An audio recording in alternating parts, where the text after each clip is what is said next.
আজ বলবো নরেন্দ্রনাথের কথা, যিনি পরবর্তীকালে বিবেকানন্দ নামে পরিচিত ছিল এবং হিন্দু ধর্মের প্রতিনিধি ছিলেন। এই নরেন্দ্রনাথ ধর্ম বিষয়ে জ্ঞান আহরণের জন্য চারিদিকে ঘুরে বেড়াচ্ছিলেন, কিন্তু কিছুতেই তিনি তার আস্বাদন পাচ্ছিলেন না। এইভাবে তিনি চারিদিকে ঘোরেন, হিন্দু ধর্মের বিভিন্ন মনীষীদের কাছে, এমনকি মুসলিম মৌলবীদের কাছে, ব্রাহ্ম সমাজে, পাদ্রী সাহেবদের কাছেও তিনি যেতেন, ধর্ম আলোচনা করতেন, কিন্তু তার স্বাদ মিটত না। এইভাবে ঘুরতে ঘুরতে তিনি এলেন রামকৃষ্ণ পরমহংসদেবের কাছে।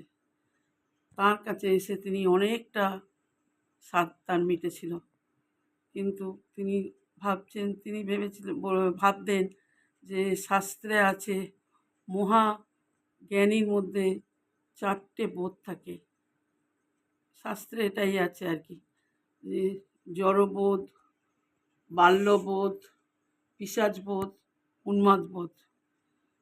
এই রামকৃষ্ণ দেবের মধ্যে ছিল 3টি বোধ।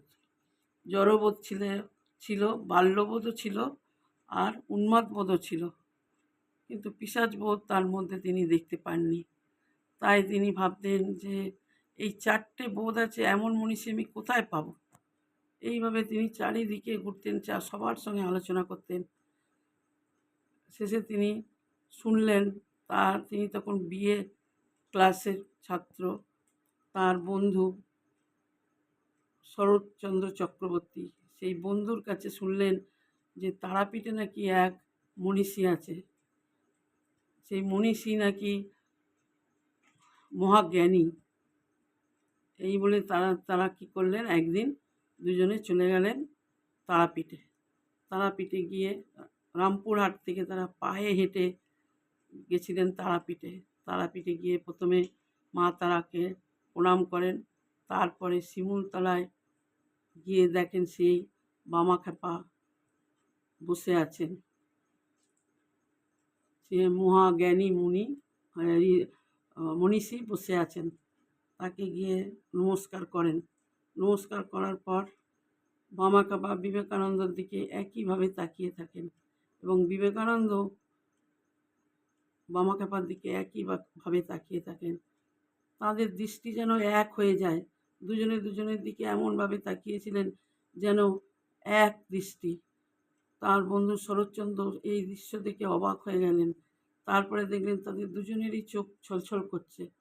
তারপরে তারা চোখ নামালেন এবং বিবেকানন্দ বামাখ্যাপাকে নমস্কার করলেন, প্রণাম করে আশীর্বাদ দিলেন। বামাখ্যাপা 2 হাত ভরে তাকে আশীর্বাদ করলেন আর বললেন যে যাও, ওই মাটির কুটিরে তোমরা গিয়ে বিশ্রাম করো, জল পান করো, আহার করো। এই বলে তারা মাটির কুটিরে গিয়ে বিশ্রাম করলেন। তখন বন্ধু শরৎচন্দ্র জিজ্ঞাসা করলেন, আচ্ছা নরেন, তুমি ওইভাবে